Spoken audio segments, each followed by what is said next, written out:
il faut se référer à des éléments purement objectifs. Donc, et parfaitement typés et processés au sein de vos sociétés. Bien évidemment, on ne fait plus appel à son cerveau quand on sait qu'on a toute une checklist à remplir. Et c'est le cas quand vous avez la liste des types des justificatifs ou la fiche type que vous remplissez pour vos futurs locataires ou pour votre contrat de location.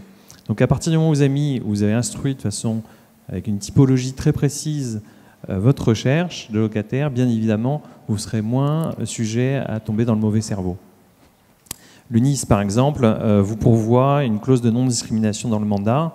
Elle est extrêmement importante parce qu'elle va se référer nécessairement à la loi et aux sanctions qui sont prévues par la loi. Donc bien évidemment, quand votre client vous demandera de discriminer, vous pourrez faire référence à votre contrat, celui qui vous lie, celui qui est celui de professionnel. Aujourd'hui, la thématique, c'est des professionnels de confiance. Si on a l'ambition d'être des tiers de confiance, on a une obligation de résultat en la matière. Donc on ne peut pas se tromper. Il faut absolument respecter ces process, être ferme. Il y a plusieurs éléments d'ailleurs clés à ce sujet-là. C'est adopter une attitude neutre face à son interlocuteur, reformuler quand en effet on a le sentiment d'avoir entendu quelque chose qui soit de nature à discriminer. Il ne faut jamais rester dans l'implicite. Vous m'avez compris ou vous voyez ce que je veux dire, ça il faut absolument l'éviter et véritablement aller dans le fond des choses, se référer toujours à ses qualités professionnelles et puis déconstruire quand on en a l'occasion. C'est-à-dire qu'en fait, statistiquement, jamais il n'a été prévu, enfin, on n'a jamais pu avoir de retour statistique sur ce que vous m'indiquez et ne vaut-il mieux pas avoir quelqu'un qui soit à même de pouvoir payer ses loyers. Voilà, c'est toujours ces éléments-là. L'UNIS ajoute également, au travers de ses formations, au travers d'un plus, alors c'est au travers en fait, de tous les modules, c'est-à-dire que quand vous recrutez un nouveau collaborateur qui doit faire de la prospection locative, lui, dans ce module-là, vous avez disposition concernant la non-discrimination. Mais petit à petit, dans le travail que l'on est en train de mener en concertation avec les parlementaires, il va y avoir l'introduction dans les heures relatives à la déontologie, de notions relatives à la non-discrimination. Donc vous avez également... Donc nous, ici, on a un temps d'avance, alors. Vous avez un temps d'avance. Par rapport à la... Et vous voyez que ce n'est pas nécessairement fastidieux, parce qu'on pense tout de suite, à la non-discrimination, ça va être encore quelque chose... vraiment on va dire dans les incantations et stratosphérique. On va se payer le mot sur le sujet. Vous avez dit d'abord dites-moi si j'ai bien compris, il faut que chacun ici, tous les professionnels entrent dans une espèce de process. Il faut accepter qu'on ait des règles de base au départ. On se dit, il y a une clause de non-discrimination, je dois la voir, la liste type des justificatifs, je la remplis et je la fais respecter, je rédige et je publie l'annonce sans discriminer, etc. Tout ça, c'est presque une culture qui doit venir, des réflexes qui doivent s'installer dans les C'est exact. C'est exact. Oui, tout à fait. Complètement. Il faut véritablement établir ces éléments-là pour que justement le mauvais cerveau ne prenne pas le dessus. Donc être véritablement sur des notions objectives. Pour vous y aider, vous avez également le guide auquel nous avons contribué, puisque depuis 2014, nous faisons partie du comité alors je vais me tromper, de liaison sur les acteurs du logement privé auprès du défenseur des droits, et nous avons contribué à la rédaction de celui-ci. Et vous avez de nombreuses prescriptions justement qui sont rappelées, et au-delà même du PowerPoint que l'on vous met à disposition, vous avez à l'intérieur des cas pratiques, des exercices, et également vous pouvez vous interroger vous-même sur ce que vous avez mis en place au sein de votre société. Est-ce que vous avez répondu véritablement aux objectifs qui vous sont fixés?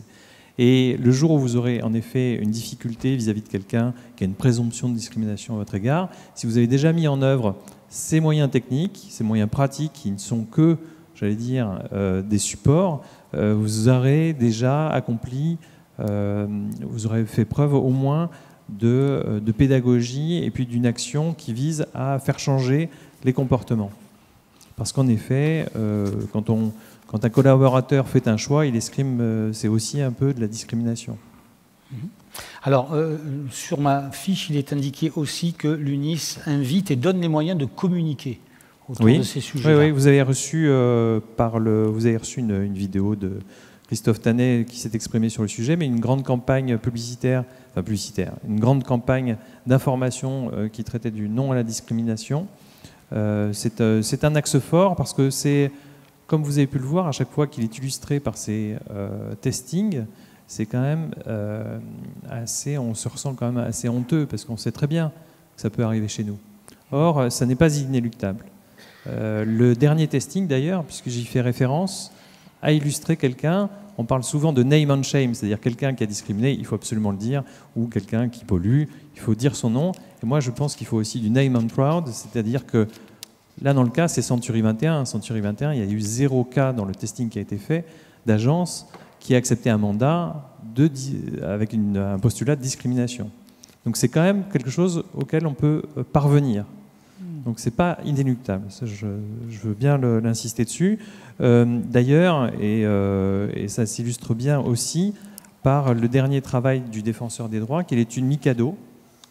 Alors c'était très simple, sur 343 agences immobilières, il y a eu un panel de 50% qui était un grand genre de groupe placebo, et les autres ont été soumises, en fait, ont été destinataires d'une correspondance du défenseur des droits, le rappelant le cadre légal et les sanctions.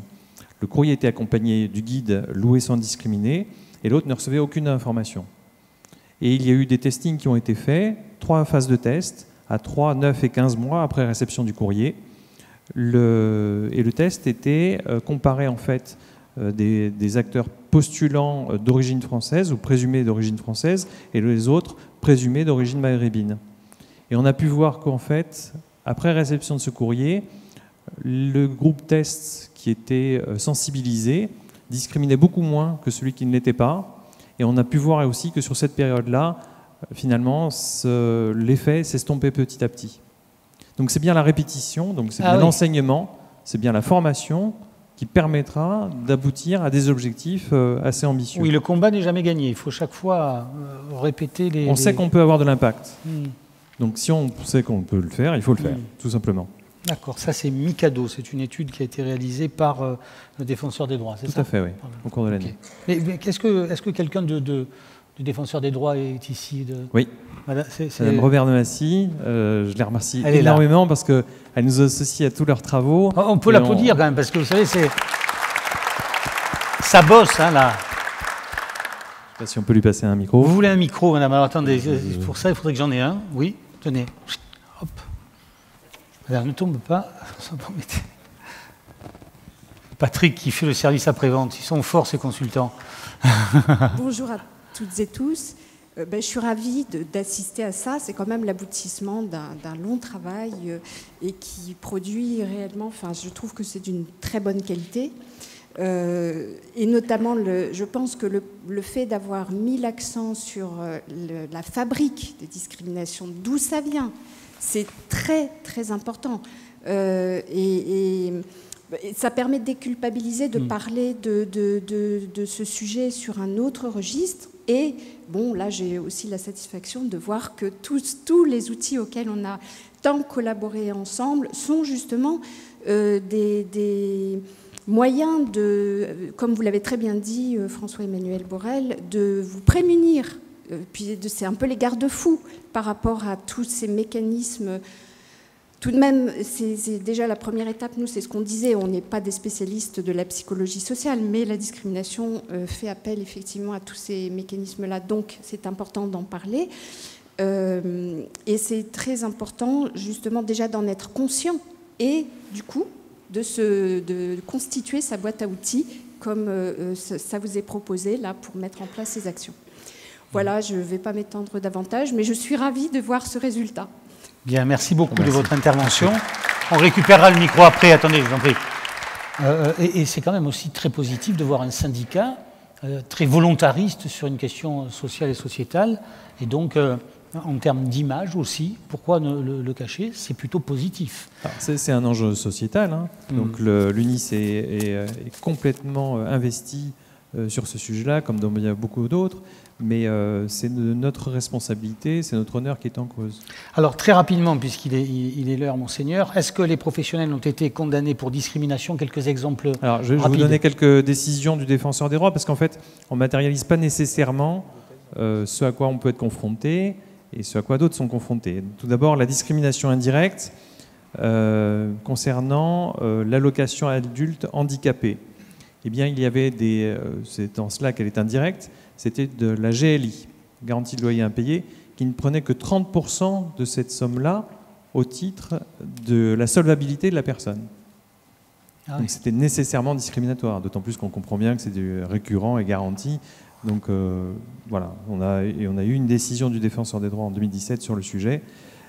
C'est assez inattendu de ma part, mais il est vrai que nous avons de bons courtiers, mais quand certains professionnels font appel à des sociétés d'assurance qui sont moins scrupuleuses, on peut retrouver de telles dispositions. Nous avons une autre disposition sur l'état familial. En fait, tout simplement, il s'agissait d'un jeune couple sans enfant, avait été préféré, et là, la personne l'avait indiqué, le motif pour lequel elle l'avait préféré, un jeune couple sans enfant qui ne comptait pas avoir d'enfant. Non. À un jeune couple avec un enfant, ce qui est quand même assez étonnant. Mais en fait, il n'y avait pas d'autres facteurs. On aurait pu l'expliquer avec une configuration d'appartement ou quoi que ce soit. Non, c'était juste le fait d'être resté sur ce critère-là. Plus on va dire, percutant pour nous, en fait, c'est l'action d'un propriétaire qui fait annuler un rendez-vous de visite donné par une agence immobilière au motif que la personne était supposée être d'origine d'Afrique du Nord. Et là, c'est l'agence qui a saisi le défenseur des droits du sujet. Parce qu'il était, en fait, il avait pu assister, c'est ce que disait Emmanuel tout à l'heure, il a assisté à un comportement discriminatoire. Et donc, en effet, il y a eu un testing qui a été réalisé sur cette même personne. Le défenseur des droits a confirmé la discrimination fondée sur l'origine, bien évidemment. Après, on a parlé aussi tout à l'heure de rapporter la preuve. Et là, en l'occurrence, c'est la chambre criminelle de la Cour de cassation qui avait été saisie. Et le défenseur des droits s'était constitué partie civile dans un cas où, pour une location meublée, le bailleur avait exigé des garanties supplémentaires manifestement disproportionnées parce que 48 heures avant la signature, enfin même la remise des clés du logement, il avait appris que l'un des locataires était atteint du sida. Donc il a demandé des garanties supplémentaires pour ce motif-là. Donc bien évidemment, on comprend tout de suite cette discrimination qui était à la fois intentionnelle, excessive et bien évidemment disproportionnée. Voilà. Donc c'est pas tant ça que je veux retenir. Je veux surtout retenir les effets de Mikado et ce que ça a pu prouver, c'est-à-dire véritablement, on n'est pas là uniquement en attentiste. On sait très bien qu'on a un effet. Et on peut vraiment changer les choses. Il va falloir sur la durée, on peut changer les choses sur le métier, remettre votre ouvrage. Cette opportunité-là, il ne faut pas s'en priver.